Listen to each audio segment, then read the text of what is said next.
The strange things that are unexplainable that happen on a wood gas truck. So last night I'm driving home, running on wood, everything's fine. Truck is running phenomenal. Pulled up to a stop sign and had to wait for some traffic. I went to take off and the timing had dropped back. Went to get on it, get out in traffic, and I had an intake puff. Basically what happens, because the timing's retarded and the flame speed of wood gas is so slow, it has an opportunity to come back up into the intake. That's why I built the puffer lid on the mixer box. Puffer lid did its job, everything was fine, and all of a sudden it died. Okay, it's a little weird. Turn the gas pump on, drive down the road till I get to a white spot. The puffer lid didn't sit back down all the way, so I just reached in there, wiggled it, no problem. Fired it up, it's got a misfire. Alright, that's a little interesting. Drove it home, played around with it, couldn't figure it out, drove it into work today. Running on 9 cylinders, and there's an audible click. Did I bend a push rod somehow? So, broke out the old school mechanic stethoscope, started poking around, couldn't figure out what was going on. I could hear the clicking noise in the top end, but couldn't really locate it. It actually sounded more audible in the oil pan, and I thought bad things were happening. So I pulled all the wood gas stuff off. It's one of the reasons I set it up the way I did. It takes 10-15 minutes, pull everything out of the way, try and keep everything as serviceable as possible. So I get it all torn down, and I can hear better with the stethoscope that it's on the driver's side.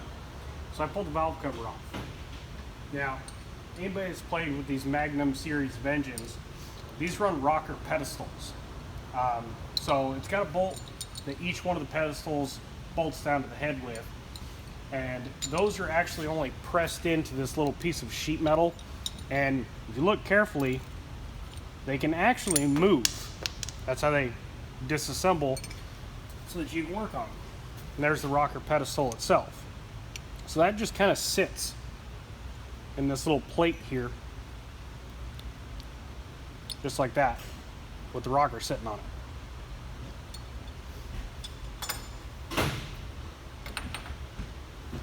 So the rocker pedestal sits there.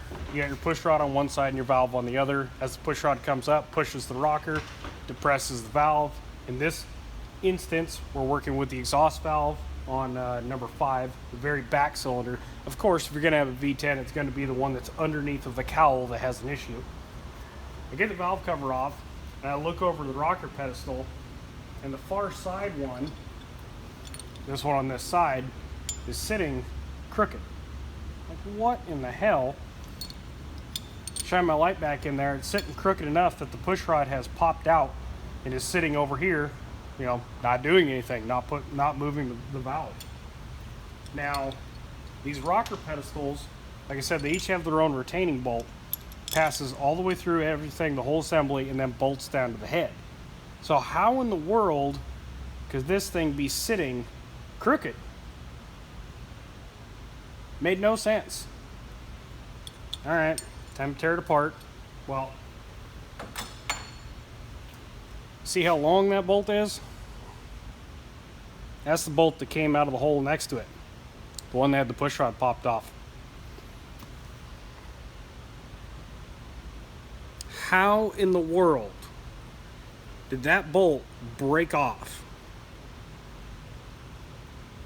I don't know. 5/16 looks to be grade 8. Yeah, grade 8 bolt. Somehow broke off flush at the bottom of the rocker pedestal, and the rest of that bolt is still in the head. I have no clue how that happened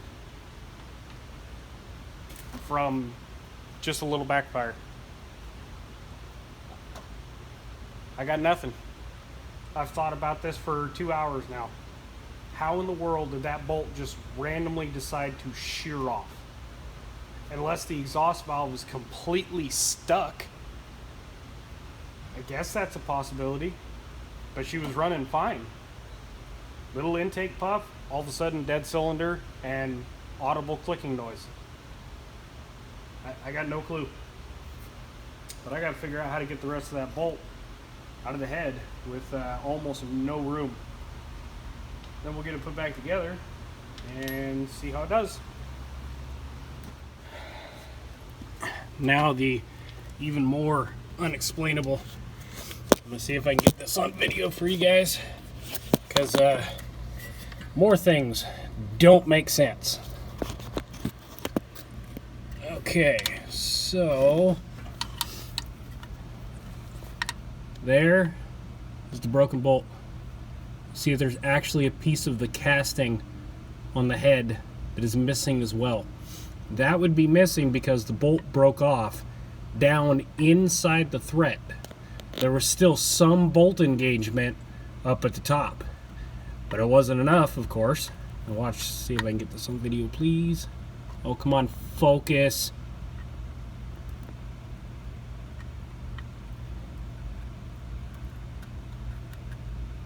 That bolt is going to come out pretty easily. See, I had it turning. Yeah, we'll be able to get that out of there. Nothing but the pick and my fingers. Came right out. Now, this is all covered in oil, so you can't tell, but if you look at the bolt, that is a perfectly clean break. That was not cracked. It was not worn. There is no rust. I can't think of any reason that bolt would have just busted off for no reason. Yep. $4 later at O'Reilly's, but I guess maybe if this is a common thing, I guess I got some spares. Got our new bolt in there. Everything's torqued to spec, 21 foot-pounds. Got all the plug wires hooked up. Do an old school start with the valve cover off. Make sure everything goes round and round and does what it's supposed to.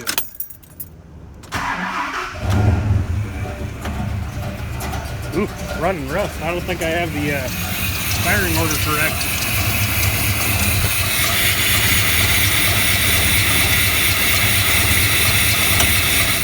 Other than the firing order being wrong, yeah, it's a little bit messy.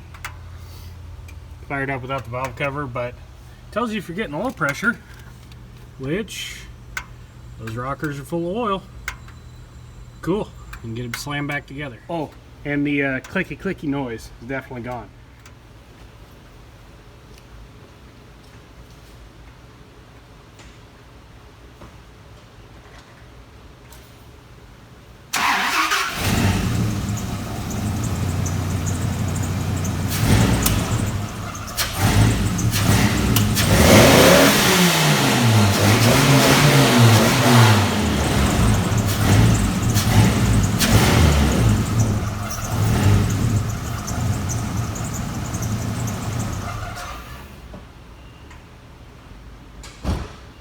Good to have all 10 cylinders again. Now I'm just going to slam all the wood gas stuff back on it. Be ready for the drive home. Probably going to do an oil change while I'm at it, just because that oil is looking pretty black. I think I've got probably right about 2,500 miles worth of wood gas use on it now, so yeah, it's about due. I was doing 3,000 miles on the Toyota after my sludging incident, but I'm also running non-synthetic in this. So, that due for the oil change. My nice new spark plug wires do not look new anymore, but it is what it is. You get a wrench on stuff, grease and oil gets everywhere, especially with me. I'm messy. If you've been watching my channel for a while, you've seen that I make messes. That's kind of what I do. So, I'm going to slam out the oil change on this. Probably dump the char. It's been about 3 days since I did it last, so that'd be for that as well. Do a little bit more maintenance. And we're going to show that one to you guys. I don't think that was anything wood gas related. That's just a very strange break, but it's fixed now. Thanks for watching, guys.